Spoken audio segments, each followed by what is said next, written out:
the lynx family gave rise to the so-called big cats, the lions, tigers, onces, leopards, and jaguars of the genus Panthera. Like the lynxes, all the big cats are spotted, at least for part of their lives, except for the tigers, who are born striped and whose coats, unlike the coats of lions, say, don't change from childhood to adulthood. But are tigers truly striped? Maybe not. A tiger's stripes are actually elongated spots, a secret that is betrayed by certain individual tigers whose stripes are conspicuously open in the center, so that each stripe is shown for what it is, a leopard's rosette greatly elongated like a stretched rubber band.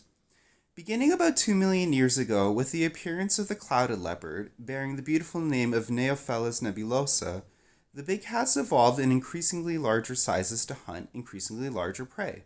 Today, the biggest animals hunted by cats are probably wild cattle such as the African buffalo and the Asiatic gar, with the cats dividing these populations so that tigers get at them in the forests and lions get at them on the plains. Most of the big cats were highly successful as colonizers. In the Old World, the leopards were widespread, with the ounce, Panthera uncia, and the leopard, P. pardus, in much the same relationship to each other as the Canada lynx is to the bobcat.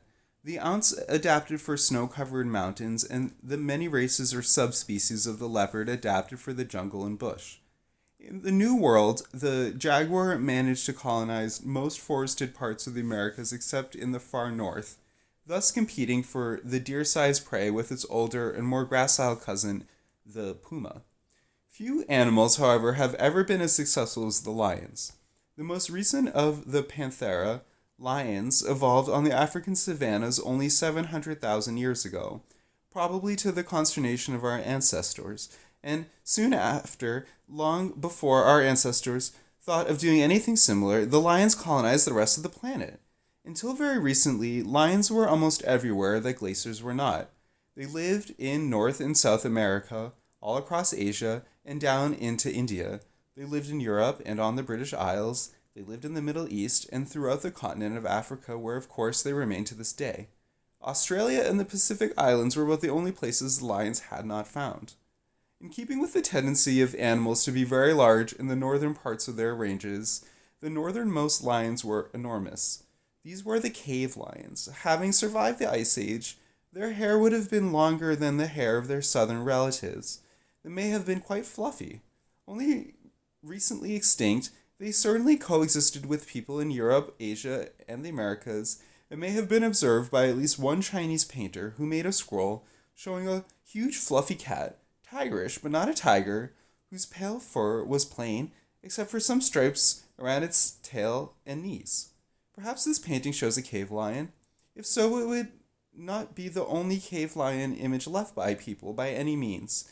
In some Magdalenian sites in Europe, Paleolithic artists have carved large bas-reliefs of lions to lurk in the darkest recesses of their caves. Today we think of tigers as Asian and lions as African, but this is a misconception. The two species coexisted in Asia, from the Caucasus to China, and from Korea to Iran. A few Asiatic lions still live in zoos, and a tiny relic population remains in Gir, one of India's national parks. Lions and tigers are so much alike in size and shape that it is difficult to distinguish their skeletal remains. They can even mate and produce young. The lions and ligers bred for zoos, circuses, and private collectors. That the two cats don't interbreed in nature is due in part to the habitats they seek and even to the times of day they sometimes favor. The tigers tending to be nocturnal forest dwellers, and the lions, if perhaps to a lesser extent, diurnal plains dwellers. By the middle of the Pleistocene, cats of all sizes lived all over the world except in Australia. However, the cat was so well designed and so successful that the Australian marsupials created a cat of their own, called Thylacoleo carnifex, or marsupial lion executioner, literally meat maker. The animal evolved, touchingly enough, from possums. These possums, in making their own version of a lynx-like creature, adopted the cat family's most popular size, small enough to subsist on mouse-like animals, but big enough to tackle deer-like forms. But while a true cat's longest teeth are the eye teeth, This possum lion's longest teeth were the front teeth, or incisors. His threats would have looked like a squirrel's, or like Dracula's. T. carnifex supposedly went extinct long ago, but nevertheless is believed by a handful of optimists to exist to this day, and in that extremely unlikely event would be clinging to life somewhere in the far reaches of the outback. Meanwhile, as the true cats spread themselves over the earth, they managed for the most part to adjust so perfectly to one another by keeping their distance, by hunting different prey, and by moving around at times of day that now different kinds of cats can coexist on the same bit of ground. 3 square miles of national forest in Idaho might, for instance, support a puma, a bobcat or two, and perhaps a few feral house cats, with the puma hunting deer and the bobcats and house cats hunting birds and small rodents and keeping well out of the puma's way.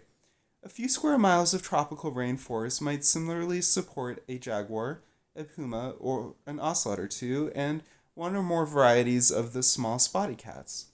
In a European forest, to the consternation of roaming house cats, a lynx's range might also support some wild cats, and in the Asian jungles, a tiger's range would probably support a leopard and possibly also one or more kinds of the small, rare, and beautiful jungle cats. Finally, the range of a pride of lions on the African savanna could support up to 5 other feline species, most of them in slightly different settings. One might find a black-footed wildcat, a serval, Africa's versions of the ocelot, and perhaps a carcel, Africa's version of the lynx.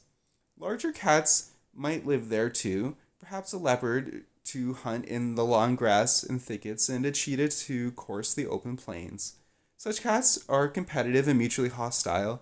They seek and destroy one another's kittens, but otherwise avoid one another at all costs. Even so, by overlapping the distribution of their species, the cats have so perfectly arranged themselves that virtually everything that creeps or flies or walks can be used by one another of them in almost every situation.